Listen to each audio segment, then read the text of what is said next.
sobre el combate, el podcast dedicado al enfrentamiento armado. Entrevistas y tertulias con expertos y profesionales en la materia. Sobre el combate, la cultura del enfrentamiento, psicología y la defensa personal.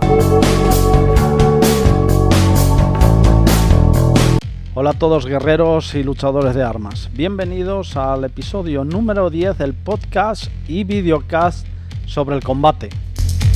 El lugar en el que compartimos contigo entrevistas y tertulias en donde tratamos de aportarte valor a tus entrenamientos y sobre todo también al modo de ver el enfrentamiento y de cómo encararte a él.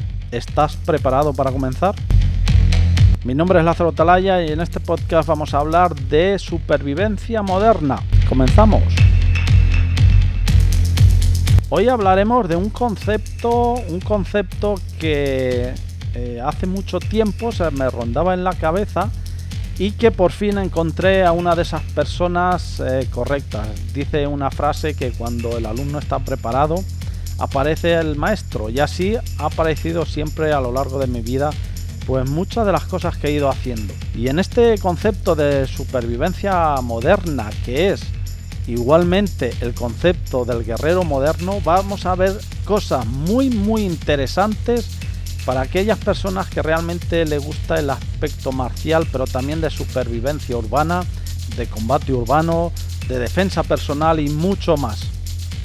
Siempre hemos visto la supervivencia pues como unas personas que se van al campo sin apenas herramientas, simplemente con un simple cuchillo, en el cual pues trataba de sobrevivir en sitios inhóspitos, en sitios boscosos, en sitios helados, montañosos, desérticos. Pero hoy vamos a ver y vamos a escuchar un concepto revolucionario dentro de este campo, muy unido a las artes marciales y que seguro te va a encantar, así que quédate hasta el final.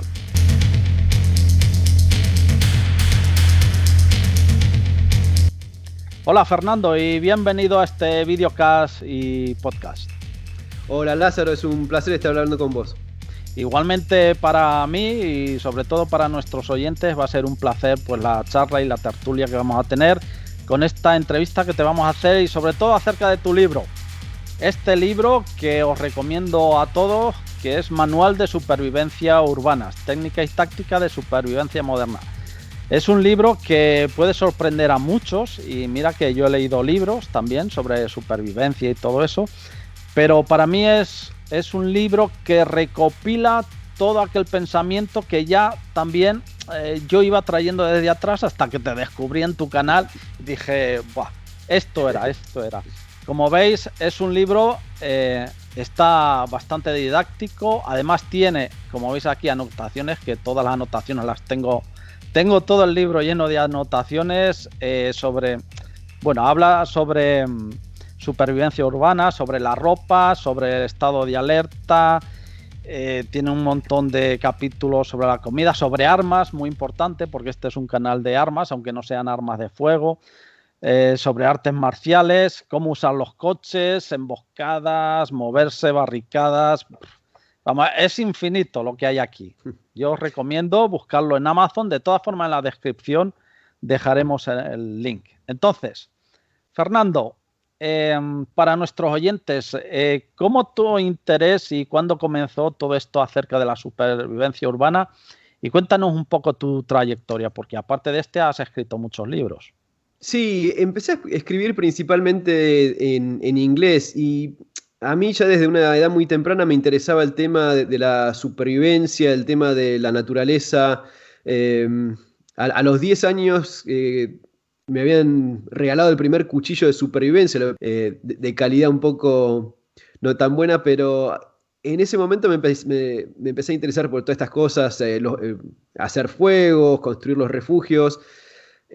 Con el paso del tiempo, como decías vos, siempre un interés en estos temas, ¿no? Que calculo hay mucha gente que se siente identificada con esto. Después tuve la suerte que a una edad también bastante temprana, a los 15 años, hice mi primer curso de tiro defensivo, eran dos militares que habían abierto una galería de tiro, no tenían mucha gente y para ventaja mía era una experiencia muy buena porque tenía dos instructores para mí solo enseñándome un montón de conocimientos que de otra manera no hubiese adquirido nunca. El interés mío por las armas continuó y calculo que fue en el año 2001 cuando Argentina sufrió el colapso económico. El presidente de la Rúa terminó renunciando, se fue en helicóptero de la Casa de Gobierno, hubo 5 presidentes distintos en una semana y el país era un caos.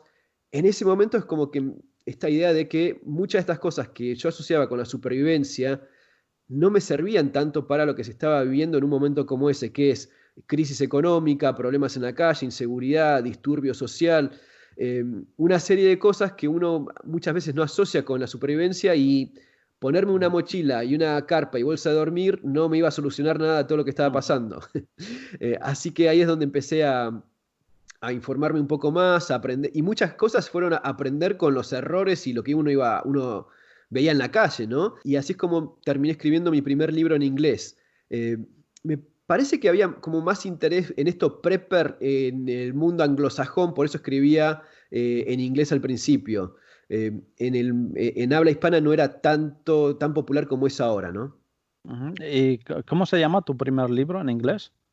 El primer libro se llama The Moral Survival Manual, Surviving the Economic Collapse. Es el manual de supervivencia moderna sobreviviendo al colapso económico, que es basado en lo que pasó en Argentina después del 2001, a veces me lo critican un poco porque dicen que no hablo tanto de economía, sino que hablo más de cosas de la calle, ¿no? Mucho de Mm, inseguridad, de cómo de golpe empezaron los secuestros express, que era una cosa que no pasaba antes, mm, cómo había que tener cuidado con lo que uno decía, porque sin información en cuanto a algún dinero que llegaba o alguna situación en la que se podía aprovechar por delincuentes, el margen de error era mucho más bajo. Te podés equivocar mucho menos con ese nivel de inseguridad.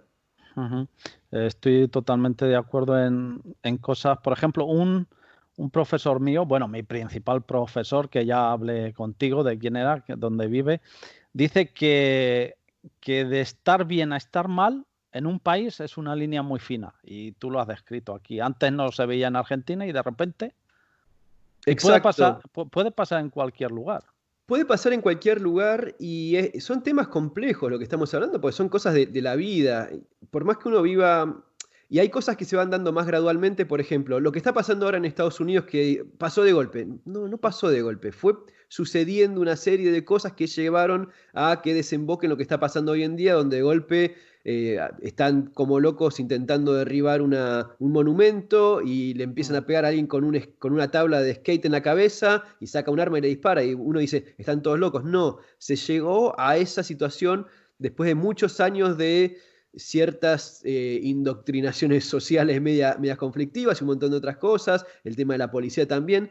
Pero hay momentos en los cuales, por más que uno viva en el país más estable y más seguro del mundo, uno tiene un vecino loco que comete un psicópata en la casa al lado y no te enteraste hasta que estás en ese momento confrontándolo y tu vida te está jugando en cuestión de segundos. Y nunca, una cosa que repito mucho es, nunca recibís una invitación a una pelea. O sea, nunca te van a llegar un mensaje de texto, mirá Fernando que mañana un loco te va a tratar de matar o te van a tratar de asaltar en tu casa o ese tipo de cosas, o incluso ya hablando, bueno, cuestiones más de supervivencia, pero desastres naturales, un terremoto, un incendio, son cosas que sorprenden a la gente, no es que nadie se lo espera. ujú. En este punto, ¿cómo definirías tu idea de la supervivencia moderna? Mi idea de supervivencia moderna no es ser un loco que anda preocupándose por cosas que no pasan, no es andar con ningún delirio de Hollywood, sino sería más bien como un estilo de vida, una actitud que uno tiene ante la vida en la cual vas tomando pequeñas decisiones que mejoran tus chances de sobrellevar eh, emergencias, desastres o situaciones difíciles mejor que el común de la gente. ¿Por qué trato de un poco comer sano y estar más o menos en un estado físico medianamente aceptable? Y bueno, porque primero es importante para estar bien, para no enfermarse. Lo puedo combinar con alguna otra cosa que me permite aprender a defenderme también. Me pongo en contacto con gente que tiene las mismas inquietudes y los mismos intereses que yo. Entonces cubro muchas cosas. Es una decisión táctica a un nivel. Esa decisión hace que me prepare mucho mejor para un montón de otras cosas. ¿Por qué llevo conmigo una linterna todos los días?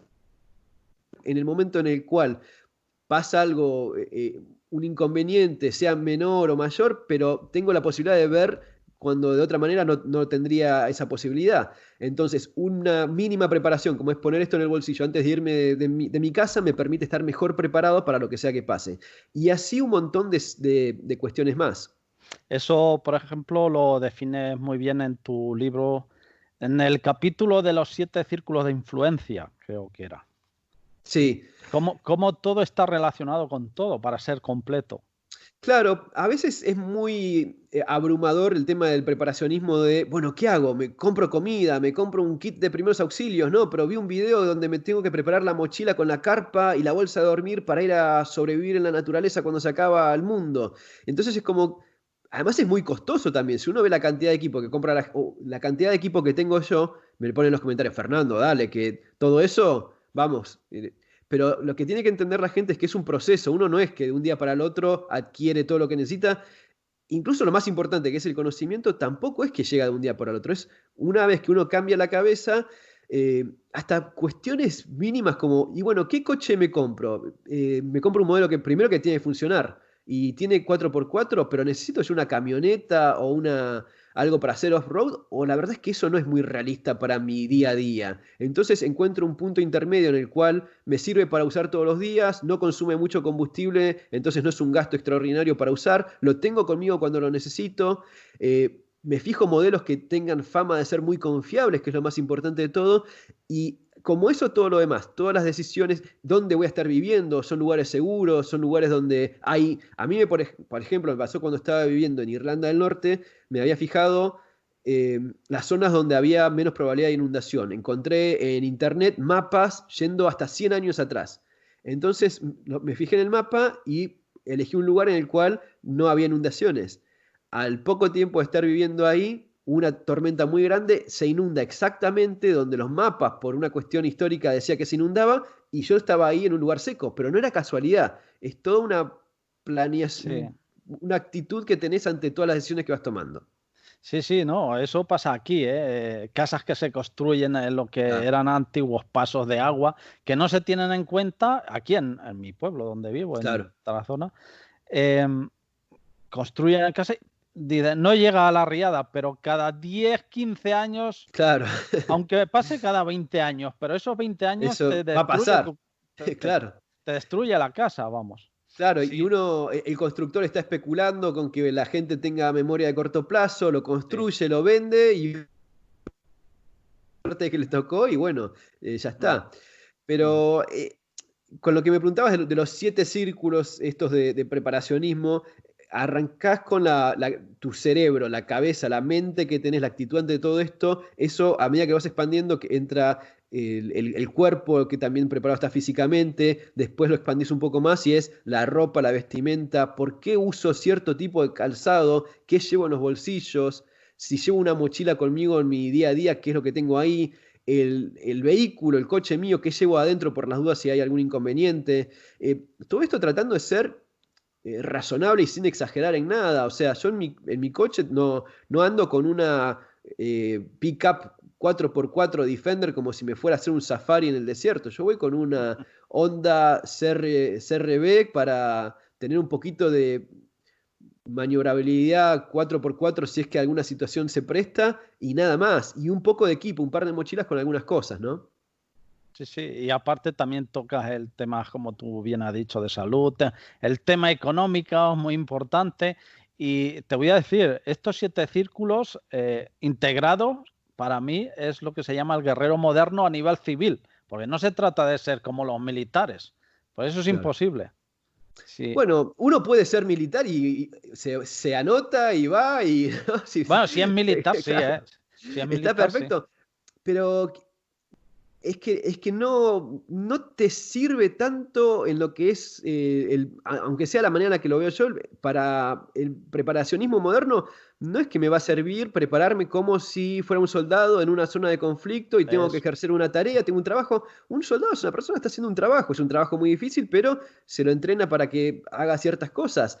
Eso no siempre se traslada tan bien a tu vida normal en el mundo civil, donde tenés 120 otras preocupaciones que nada tiene que ver con estar en el ejército o estar en una zona de guerra. Obviamente hay ciertas habilidades, ciertas cosas, eh, la resistencia mental, el estado físico, el saber defenderse, tienen ciertas cosas en las que coincide, pero es mucho más abarcativo cuando empezás a incorporar cuestiones de, y bueno, ¿qué comida estoqueo? ¿Qué plan tengo para algún desastre natural?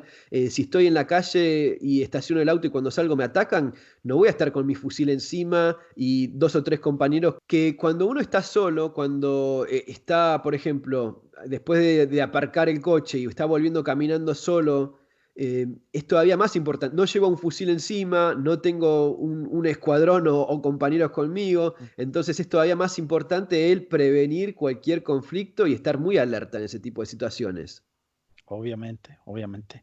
Entonces, llegados hasta aquí, quizás habría que redefinir un poco y encarar el concepto de supervivencia en sí. Se podría decir, este es un ejemplo, que pongo yo, según mi idea, supervivencia de campo, urbana o supervivencia moderna que lo engloba en general todo.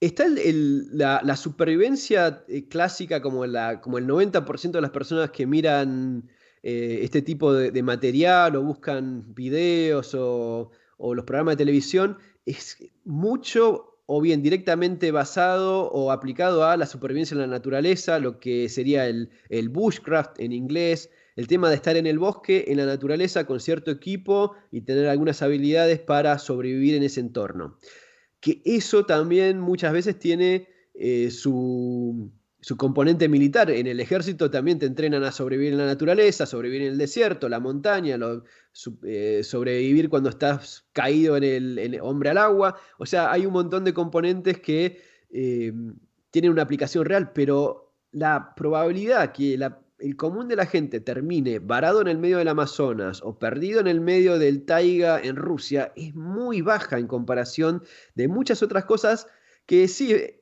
muchas veces eso se asociaría a lo que es supervivencia más bien urbana, ¿sí? Pero la verdad es que hoy en día uno tiene que hacer un esfuerzo para encontrarse en un lugar que no sea un ambiente o urbano o suburbano o donde fácilmente se llega a uno de esos. Y mira, yo soy de Argentina, de hecho fui con mi mochila por el sur, llegué a Tierra del Fuego, Ushuaia, eh, y es verdad, puede ser que se den algunas situaciones en las cuales termines varado en un lugar muy inhóspito y saber ciertas cuestiones de supervivencia te puede terminar salvando la vida de cometer algunos errores que otra persona quizás los hace. Yo te contaba la otra vez que hablábamos de que me pasó estar en Argentina en un obrador con un amigo, estábamos llevando una camioneta Hilux. Tuvimos un accidente, quedamos varados ahí. Es un paso que estaban construyendo, creo que era en La Rioja. No sé, La Rioja, no. Bueno, era un paso entre Argentina y Chile, Ujú. donde habían pasado la niveladora, que es lo que deja solamente una piedra partida, después se pasa la capa de asfalto, pero no había un camino todavía construido. Nosotros justamente estábamos llevando una camioneta Hilux a la obra, al lugar donde están trabajando. Eh, Tuvimos un accidente y quedamos varados ahí. Y mi amigo me dice, bueno, volvamos caminando en el medio de la noche. Y le digo, mirá, si salimos a caminar los dos ahora no llegamos a ningún lado.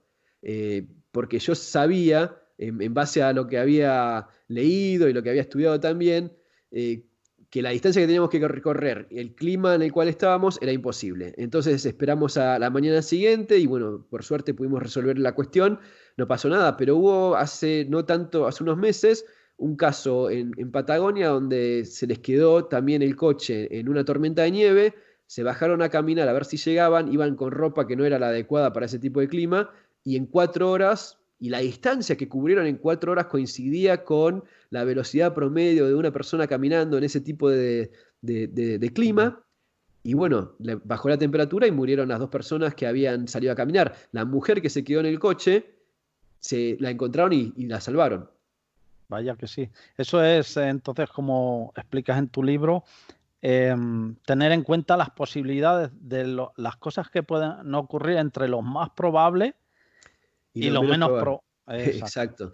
Sí, y ahí es donde también, en ese tipo de casos es donde se aprecia todo lo que es la supervivencia en la naturaleza, como hablábamos antes, ¿no? Uno quizás no se entrena como si fuera un militar preparándose por si es eyectado de un avión en medio del combate y queda varado en algún lugar Mm. inhóspito, pero ese tipo de conocimiento sí te puede salvar en una situación que vos decís, bueno, sí, pasó, estabas en medio de una tormenta y quedaste ahí y tomaste la decisión correcta o llevabas con vos el equipo adecuado para salir de esa emergencia. Pero después hay un montón de cosas más que ahí es donde yo quizás lo globalizo todo con esto de supervivencia moderna, donde hay un montón de otras cuestiones que afectan a la gente. Esto es tan extraño y es tan poco común que cuando sucede sale en los medios, sale en los diarios, en el noticiero, pero después hay cosas que le pasan a gente todos los días, que se le prende fuego a la casa, que hay una disputa familiar y se terminan peleando y hay una desgracia. Son un montón de cuestiones mucho más ordinarias, mucho más comunes para los cuales también uno tiene que estar preparado. Sí, sí, totalmente de acuerdo en eso. O como hacían, es lo que decimos, como hablamos la otra vez, nuestros abuelos, incluso mis Claro. padres, yo recuerdo que hacían, dentro del preparacionismo de lo que hacen, guardar alimentos, herramientas en la casa, por si faltaba agua, por si faltaba la luz, cosas así que sí que son cotidianas y se podría decir que entran dentro de la supervivencia moderna. Claro, hoy serías un prepper. Hoy si vos tenés un jardín, una huerta, como tenían, como decís vos, nuestros abuelos, mis abuelos exactamente igual. Mis abuelos, Mm, en el momento que tenían la casa, lo primero que hacían era primero que la casa tenga favor. un poco de terreno y en ese terreno construían una huerta y tenían unas Mm. gallinas y algo de parte de los dos lados, mis abuelos, los dos hacían exactamente lo mismo. Tenían la huerta, guardaban comida, porque ya venían de estas cosas que habían visto durante la guerra civil, que faltaba Sí. comida y que había mucha necesidad, y vieron situaciones que las generaciones que les siguieron se fueron olvidando porque no las pasaron. Pero eso para ellos no era preparacionismo, para ellos era la vida normal. La vida normal, sí. Sí, cierto, cierto. De hecho, bueno, no sé tú, pero yo sí viví cortes de agua, cortes de luz Yo y... estuve sin agua, mm, sin agua y sin luz, llegué a estar una semana, o jo, quizás más, sí. vea, Sí, sí. eso hoy en día, vamos, es una catástrofe, Hoy en pero día sí, total, sí. Bien, complicado. también, bueno, ya entramos dentro de la parte urbana, de lo que se porta, de la ropa. Y hay un término que tú hablas, que no lo había escuchado yo en realidad nunca, es el hombre gris y el hombre táctico. ¿Cuál es la diferencia? El hombre táctico es un poco esto de, bueno, la táctica entra más por el lado militar. Cuando veo una persona toda disfrazada de soldado que está con la campera camuflada, los pantalones de combate, las botas y parece que se viene directo de Irak, eh, suele ser la gente que no tiene esta fascinación o esta inclinación, le interesa mucho lo táctico y se terminan vistiendo de cierta manera que es media llamativa. Eso un poco se contrapone con lo que sería la teoría del hombre gris. El hombre gris es el hombre que pasa desapercibido y parece una persona más en la multitud. Eh, Eso no va muy de la mano de donde uno está. O sea, si yo estuviera en un país de Medio Oriente, me tendría que vestir de cierta manera para disimular en la multitud, que es distinto de lo que yo estaría usando en el medio de Buenos Aires o en Nueva York o donde sea. Es un poco identificar cómo se visten los demás y perderse en esa masa de gente. Después entra ya la cuestión de, por ejemplo, lo que yo tengo ahora, una remera negra sin ningún logo, sin nada, las cosas que no son llamativas, que no le llaman la atención al ojo humano como un logo muy Mm, visible, muy notable. Entonces empezás a vestirte no de camuflado, sino de remeras negras, gris oscuro, azul oscuro o algún diseño muy disuasivo. Los pantalones también, un jean normal como cualquier otra persona. Si uno lleva un pantalón que es medio táctico, con bolsillos un poco más amplios o algún diseño que permite un poco más de flexibilidad, combinándolo con alguna otra ropa que no sea tan táctica para disimularlo todo, ¿no? El calzado, a veces yo tengo muchas zapatillas o botas que son más bien para el lado táctico, pero si yo le pongo un jean normal arriba y una remera como usa cualquiera en la ciudad, paso completamente desapercibido. Entonces, ¿se podría decir quizás que ropa, por ejemplo, tipo trekking, Sí. podría ser hombre gris? Porque parece como que vas a andar, pero no ve tu Sí, lado táctico. sí, es muy bueno eso porque te permite, hoy en día está muy aceptado, o sea, una Mm. persona con un pantalón medio que permite cierta movilidad y unas zapatillas de trekking y una remera o una chomba o algo normal no llama mucho la atención y sin embargo estás con un calzado que te permite moverte un poco mejor en algún terreno un poco más agreste o hay cosas que ya se entra en detalles. Por ejemplo, cuando hay algún desastre natural o un terremoto y se caen estructuras, si uno tiene que andar pisando sobre fragmentos de escombros, de piedra, uno da por hecho que uno camina siempre por la acera, perfectamente Mm. liso, y a veces no es así.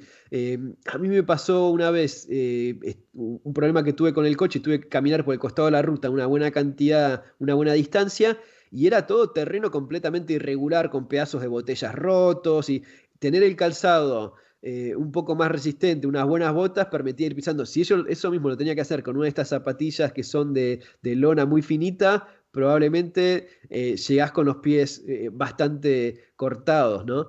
Eh, incluso para después, para el tema de la autodefensa, la pelea, no es lo mismo una patada con una bota más Sí, resistente que obvio. andar con estas Crocs. De hecho, fíjate, un militar hace años, fue una de las cosas que me dijo, dice, lo más importante que hay es lo que llevas en los pies, el calzado. Sí, Si tienes buen calzado, y de hecho históricamente creo, que lo leí en un libro de historia, los romanos mejoraron mucho sí, sus comunicaciones, no solo por la calzada, sino por el calzado que llevaban. exacto. Innovaron en eso también, o sea, es realmente importante. Y porque es la manera que te permite movilidad. Si tenés Mm. calzado inferior, muchas veces pasa con el tema de las mujeres que andan con unos tacos medio altos, que qué sé yo, y está bien, quedará muy, muy bien y ¿no? Es muy... eh, van las prioridades que uno tiene, pero a veces veo chicas que andan con que apenas pueden caminar normalmente, andan medio como que Mm. se caen en cualquier Sí, momento. sí. Imagínate si tenés que correr, ni hablar de pelear, pero si tenés que, empieza un, Posible. un loco a los tiros y vos tenés que correr para escaparte, para salvarte, ¿cómo haces con ese tipo de calzado? Obvio, sí.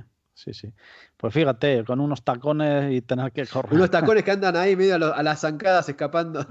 Bueno, hemos llegado aquí al tema este que acabas de hablar de las armas y es una de las cosas que también me encantó mucho y bueno, nosotros que nos dedicamos a las artes marciales armadas dentro de la categoría que no son armas de fuego, que hablan mucho de las armas, sobre todo me gusta mucho porque dan nociones básicas del manejo de las armas, de balística también, de cubrirse con el coche y esto es algo, por ejemplo, que no se toca en ningún libro de supervivencia, salvo el cuchillo, lo que es Sí. para trabajar herramientas que es hacha, cuchillo y sierra, pero no hablan nada de la defensa ni el combate. Bueno, hay varias cuestiones. Primero es que es un tema bastante políticamente incorrecto en Mm. las o sea, uno escribe un libro y lo va a publicar. Yo tengo la suerte de que ya tengo una presencia en lo que es el mundo este del preparacionismo, porque ya vengo hace bastante tiempo y un poco se me facilitó eso. Lo manejo por mi cuenta y bueno, ya está, pero para la persona que quiere publicar un libro a través de una editorial, lo primero, y a mí me pasó de hecho hace bastante poco, que me llamaron de una editorial y cuando vieron el tema de las armas, dice, Fernando, que tenés mucho de armas, ¿no? Le digo, y sí, sí, es un tema que lo hablo porque me parece importante. Yo no puedo ser deshonesto conmigo mismo ni con la gente que me sigue o me lee, porque la verdad es que no me parece.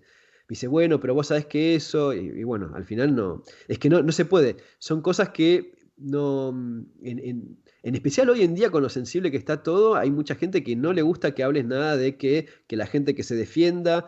Y no me parece que tiene tanto sentido. Yo además tuve la suerte de, bueno, como te decía antes, haber Mm. entrenado de muy chico, y después eso lo seguí practicando y después últimamente más con el lado deportivo, de tiro deportivo.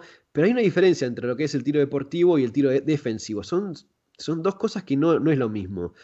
Hay países donde está muy regulado, por suerte en Argentina no es tan así y se puede entrenar, pero el común de la gente no sabe pelear con un arma de fuego. O sea, quizás Yo- saben tirar, pero pelear es otra cosa distinta. Ujú. Incluso en algunos cursos que hice de pelea con arma de fuego más avanzado, te ponen directamente a una distancia muy corta y uno está con una airsoft a pelear uno contra el otro y ver cómo se resuelve la situación. Hay veces que cuando la distancia es muy corta se puede achicar esa distancia todavía más y ya se vuelve una pelea casi mano a mano. Gana el que mejor pelea mano a mano y no tanto el mejor Mm. tirador, ¿sí? Estas son todas cosas que se ven cuando se ponen en práctica y terminás haciéndolo un ejercicio con alguien que no esté cooperando. Obviamente, sí, eso es uno de los puntos que siempre tenemos dentro de lo que hacemos también. Totalmente de acuerdo. Oye, ¿y tú qué crees? ¿A qué se debe esta mentalidad de, como ser un tabulo de las armas de fuego? Porque aún, bueno, palos, machetes, incluso cuchillos, bueno, ya es un poco, ya casi políticamente incorrecto, pero armas de fuego es Sí. como si fueras un criminal ya, ¿no? Sobre todo aquí en España en sí. Bueno, por eso me pareció también importante cubrirlo. A la gran mayoría de la gente, incluso los tiradores que practican el deporte, no entrenan la pelea con el arma, no entrenan tiro defensivo, entrenan tiro deportivo. Entonces, incluso hasta para ellos hay cuestiones de empiezas en cosas más tácticas, ¿no? Específicamente de cómo manipular un arma trabada con una persona. Pero en, desde el punto de vista de la gente que maneja el tema de los gobiernos y el poder, la policía, la autoridad, no le gusta mucho que la gente Mm. defender. O sea, ojo con lo que vos haces porque si veo que te estás excediendo en tu autoridad y esto se vuelve algo autoritario, una dictadura, una cosa más así, nosotros no somos presa fácil. ¿Sí? Eso muchas veces a la gente que maneja el poder en los gobiernos les gusta tanto. Quizás en Estados Unidos con el tema de la segunda enmienda tienen derechos por ese lado, pero en la mayoría de los demás países no es tan...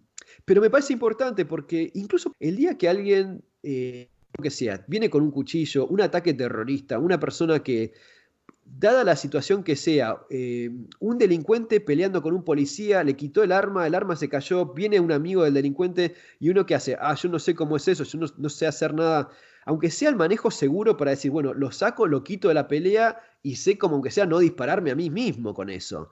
O de Ujú. última, si mi vida depende en que haga lo que pueda, tener algún conocimiento básico de cómo manipular eso para poder defenderme. Que uno no lleve un arma no quiere decir que no se pueda dar el caso que un arma efectivamente termine metido en la pelea porque la trajo alguien más. Sí, de hecho, sobre esto también comentamos siempre que, bueno, pero es que si permites las armas, los malos, la gente mala, Sí, los malhechores, todos van a tener armas, pero es que esa gente ya las tiene, o sea, da igual cómo estés, aunque estén prohibidas, esa gente ya tiene esas mirá, armas. yo te doy el caso perfecto que termina con todo el debate de las armas. México es el país donde las armas están más regulados del mundo que yo sepa. México tiene una sola armería donde una persona puede ir a comprar armas y en esa armería solamente te venden pistolas hasta el calibre 380 y no más que eso. O sea, es prácticamente imposible comprar un arma legalmente en México, salvo en esa armería, en la capital del país, una sola armería para extremadamente riguroso, es prácticamente imposible comprar un arma legalmente en México. Y yo le propongo a cualquiera que quiera probar qué tan seguro es un país donde las armas están prohibidas, que vaya a México, que se pasee un poco de una punta del país al otro, a ver qué tal le va, qué tan seguro es y cuál es la experiencia que tiene. País hermoso, gente fantástica. Tenés el caso de México, tenés el caso de un montón de países, Brasil, hasta, bueno, es el día de hoy que sigue siendo extremadamente difícil. Ahora, en México, los traficantes de droga todos tienen AK-47, cañones antitanque, o sea, es un descontrol total. Por Sí, otro lado, uno se va a los países nórdicos, son los países más armados del mundo. sí. Sí, Suiza es una de las sociedades más armadas y donde tienen más cultura de armas del mundo. Y Suiza es un país extremadamente civilizado y seguro. Entonces, no va tanto por eso, va por una cuestión más cultural. cierto. En eso te doy toda la razón del mundo.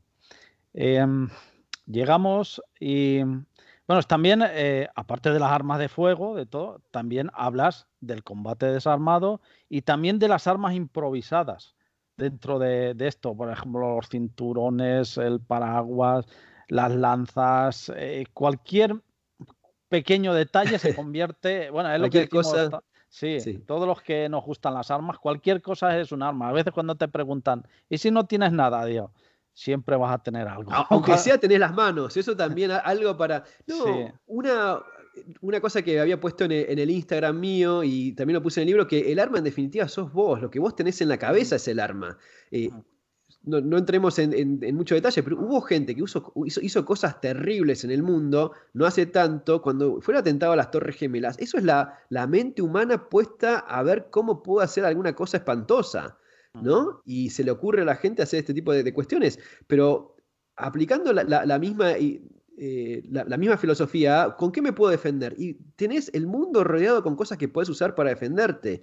De la misma manera que hay gente que está dedicándose continuamente a pensar qué maldad puedo hacer, nosotros, tenemos que andar pensando, bueno, ¿qué improviso para defenderme? Y tenés desde lapiceras, a mí me pasó, por ejemplo, me subo un avión y me llevo un paraguas irrompible, con un cierto largo, con una punta de metal, y el hombre de la seguridad lo mira y me lo da, y tenés una vara de casi un metro que te sirve perfectamente para defenderte.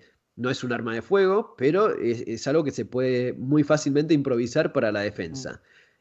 Las lapiceras, un cinturón grueso de estos de combate, medios tácticos con la hebilla metálica, uno lo envuelve en la mano y es como un garrote, es una cosa que causa un daño bastante importante.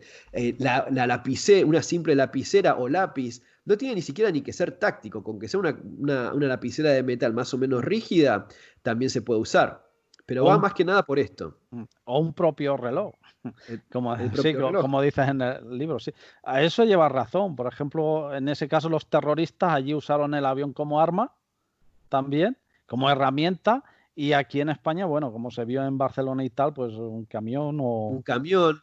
Bueno, de hecho, el peor atentado terrorista que yo sepa en los últimos años en Europa fue en Francia, cuando con un camión Ahí, de gran magnitud terminaron matando como 50 personas.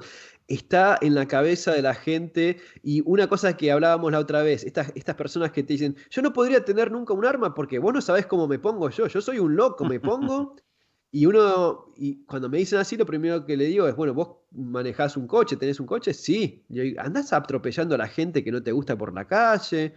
No, pero claro que no. Digo, bueno, yo te digo, vos estás manejando lo más tranquilo en la calle y con hacer este movimiento o este movimiento podrías causar un desastre como lo hicieron esos terroristas. ¿Eso es lo que andás haciendo vos? No, no, no. Bueno, un arma es mucho peor todavía en ese sentido, porque uno tendría que ir a buscar el arma, cargarla, ir dónde va y hacer una cosa así. Si uno fuera realmente un loco que anda matando gente como un psicópata, con un coche lo puede hacer tranquilamente con mucha facilidad. cierto. Muy buen ejemplo ese. Bueno, dentro de esto también está la parte de tirar en el libro, que os lo voy a recomendar otra vez aquí, buscarlo en internet. De hecho, siempre comenta y creo que es cierto y lo pone en Amazon, es uno de los libros más vendidos, ¿eh? O sea que cada vez tienes Por más suerte, adeptos. sí, por suerte es el libro de supervivencia en español más vendido. En Amazon está como el Mm, número uno por ahora, ¿no? Eso va cambiando, pero sí. mm. Hablas también de barreras para tiradores activos, etcétera. Mitos también sobre las armas de fuego, de todo hay que decirlo. Y obviamente está el apartado acerca, luego para el final está sobre la comida, Sí, pero tocando conceptos básicos y también primeros auxilios. sí, el tema de la comida es muy importante para la supervivencia es, bueno, está en supervivencia lo que se llama la regla de tres, que lo explico también en el libro, que no Mm, podés sobrevivir 3 minutos sin aire, sin oxígeno, no podés vivir 3 horas expuesto a condiciones de temperatura extrema, como le pasó a estas personas que habíamos sí, hablado, que murieron. bueno, fue, ¿no? Pero de una desgracia, pero murieron justamente en esas 3 4 horas de rango de tiempo, que comprueba esa reglita de 3. 3 días sin agua, tampoco. Después de 3 días sin agua, uno está en una situación muy complicada, o 3 semanas sin comida.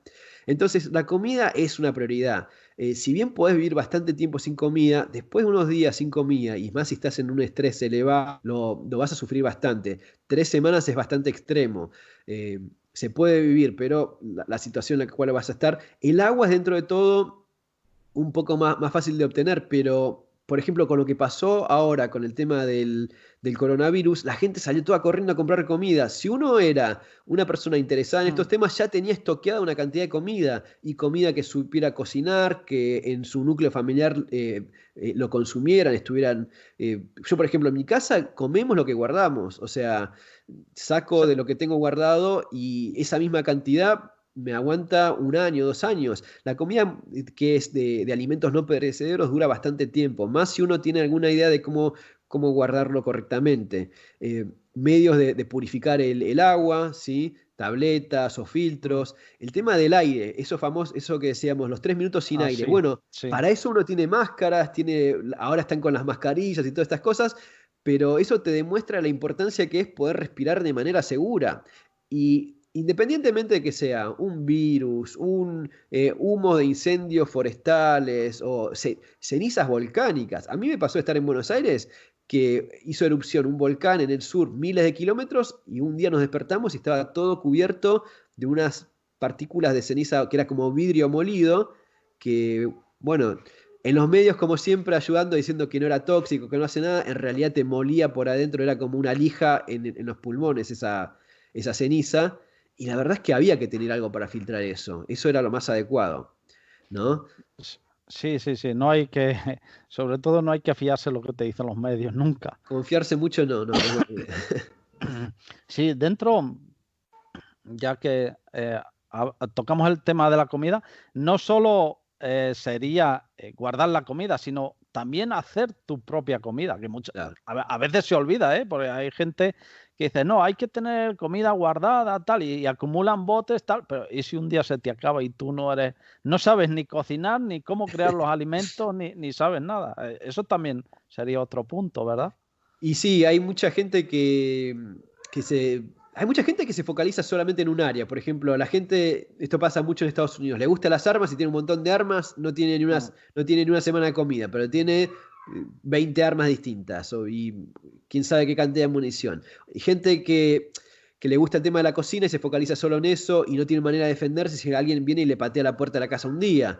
Tampoco sirve. Hay que tratar de ser un poco más abarcativo sin especializarse mucho en nada en particular. Una de las cosas que sí te da una ventaja es si tenés una huerta, si tenés algunas plantas, algo que es muy difícil complementar o cubrir todas tus necesidades alimenticias solamente con lo que vos producís. Eso es muy Mm. difícil, no es tan fácil de conseguir. Lo que sí es bastante más fácil de conseguir y que ayuda mucho para el esfuerzo que requiere, o sea, es relativamente poco el esfuerzo y mucho lo que ayuda es complementar lo que uno tiene. Entonces, si vos tenés una huerta, por más que sea pequeña, con un poco de alimentos frescos, eso ayuda bastante para todo lo que sea complementación de arroz o otros alimentos que tengas de no perecederos que tenés para larga duración.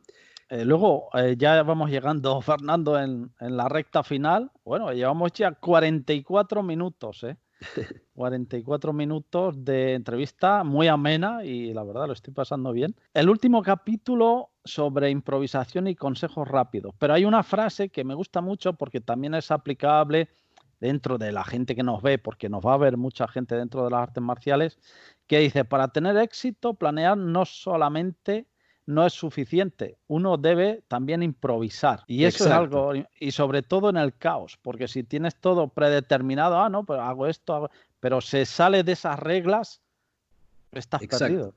Exacto, y a veces pasa cuando, en especial en lo que es, bueno, viene uno y te ataca de esta manera y uno pone así, Sí, qué sé sí, yo.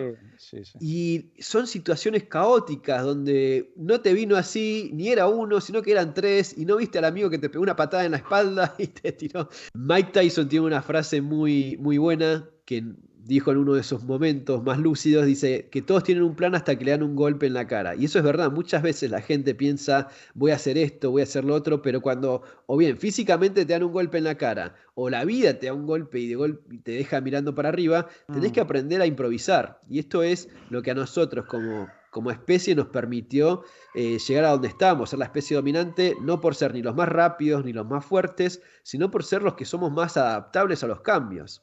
Por último, Fernando, dos preguntas más. ¿Qué le dirías a aquellas personas que a través de esta entrevista van a abrir su visión a la supervivencia moderna?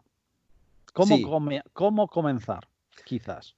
sí, lo primero es no dejarse avasallar por la cantidad de información y la cantidad de áreas y aspectos que tiene esto, porque abarca prácticamente todo en la vida, desde las relaciones interpersonales, cómo uno se maneja con su familia, con tu sociedad, tu vecino, como veníamos hablando, defensa, alimentos, desastres naturales. Empezar por lo básico, empezar de a poco y intentar cubrir con nuestras acciones y nuestro dinero y tiempo invertido lo más posible. Una cosa que hablábamos antes, el tema de hacer cierto tipo de actividades físicas que a la vez que ejercitamos, levantamos la autoestima, tenés una manera de defenderte, sociabilizás con gente que tenga más o menos tus mismas inquietudes. Esos son ciertas cosas claves que te permite cubrir varias áreas al mismo tiempo. El tema de los alimentos también, si uno guarda comida, come sano, sabe cocinar, ya con esas dos cosas, por más simple que parezca, mejorás mucho tus perspectivas para cuando las cosas salen mal. Después, en cuanto a lo que es equipo, lo que son las navajas, los cuchillos, linternas, focalizarse al principio en lo que sea el equipo diario. Eso es lo que se lleva en los bolsillos todos los días. Si vos tenés una multiherramienta y una linterna pequeña en el bolsillo, eso solamente te pone en una situación de mucho más ventaja comparado al 90% de la gente que no tiene nada. Y más si sabes utilizarlos y si tenés el ingenio para resolver los problemas que tenés. Después sí empezás con, bueno, de a poco ir juntando más alimentos, de a poco ir teniendo una reserva de dinero en efectivo por si hay algún inconveniente, de a poco vas adquiriendo distinto equipo para las distintas cuestiones que te vas a ir preparando, pero tomárselo con calma y no dejarse avasallar. Sí, has tocado un tema que no hemos hablado, pero que también es importante, el tema económico. Exacto. Es lo que tú dices. Hay gente em, que se centra mucho en un aspecto, en otro, y como aquí la cultura también es de que hablar de dinero es malo, se Sí. olvidan del tema económico. Sin embargo, No, estamos en un mundo material, o sea, y hay que... sí, y es bueno, es que personalmente si uno me dice 3, 4, 5 cosas para tener como prioridad, tener alguna herramienta para poder defenderse, tener un cierto equipo diario básico, una linterna, una multiherramienta, y después tener una pequeña reserva de dinero en efectivo para alguna emergencia. El efectivo, el dinero, es quizás la herramienta más útil que uno puede tener en la mayoría de las situaciones que se pueden presentar. Desde que se te rompa algo, que tenés que llamar a un plomero, un fontanero o alguna cosa de este tipo que no parece gran cosa. O mismo comprar equipo, o pasa coronavirus y me tengo que ir a comprar las mascarillas o lo que sea. El dinero en efectivo salva muchas veces de los inconvenientes con los que nos encontramos. Muy bien. Fernando, háblanos de tus proyectos, ya al final de la entrevista. Bueno, por ahora seguir trabajando en los canales. Tengo dos canales, el de español, Supervivencia Moderna, y The Modern Survivalist, que es también mi canal de supervivencia en inglés, lo cual también me lleva bastante tiempo. Y me gustaría terminar la traducción de mi primer libro, que nunca lo traduje al español. Me Ujú. gustaría, y me lo vienen pidiendo ya hace bastante. Tengo también una traducción al francés de mi último libro, eso próximamente va a estar también. Y bueno, algunos otros proyectos, me gustaría también hacer alguna cosa como algún curso, alguna cosa más con gente, ¿no? Cuando pase todo esto de la Ujú. pandemia y se pueda, ver de hacer algunas cosas más con gente en el mundo físico, digamos. Y bueno, como conclusión, Fernando, podríamos decir que la supervivencia moderna es un poco a manera integral convertirse como una especie de guerrero moderno que tiene pequeños conocimientos en 7 campos básicos, ¿sí? para poder adaptarse y sobrevivir a los tiempos pues que se van dando día a día, año tras año, sin llegar a ser un Rambo militar, como bien dices, o un obseso de las cosas, sino poco a poco. Sí, esa es buena manera de decirlo, me parece. Y ¿sabes qué? Lo principal es mantenerse tranquilo, objetivo, sin dejarse llevar muchas veces por las emociones y eso solamente, y ver siempre el lado positivo de las cosas, porque si uno se obsesiona con las cosas malas que están pasando, Bueno, sobran. Cosas malas pasan todos los días y si uno ve solamente eso, nunca se llega a nada. Mantenerse positivo es quizás una de las cosas más importantes.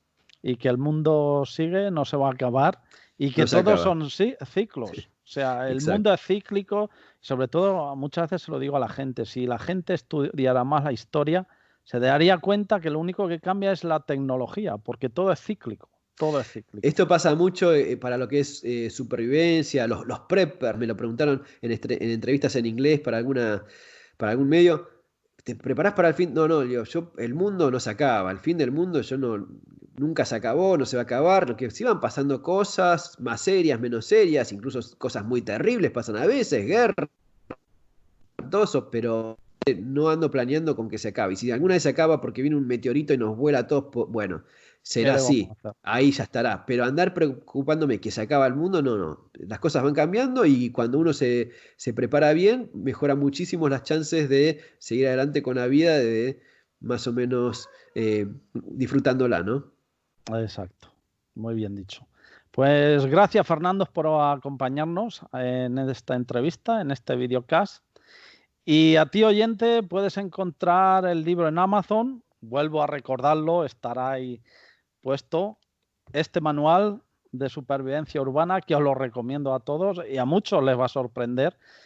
Y comparte sobre todo este videocast si te ha parecido interesante, compártelo en las redes, suscríbete a nuestro canal, al de Fernando obviamente, visítalo y dale like y nos vemos pronto en las redes. Muchas gracias, Fernando, por estar aquí. Muchas gracias, Lázaro, y nos vemos en la próxima. Sobre el combate, el podcast dedicado al enfrentamiento armado. Entrevistas y tertulias con expertos y profesionales en la materia. Sobre el combate, la cultura del enfrentamiento, psicología y la defensa personal.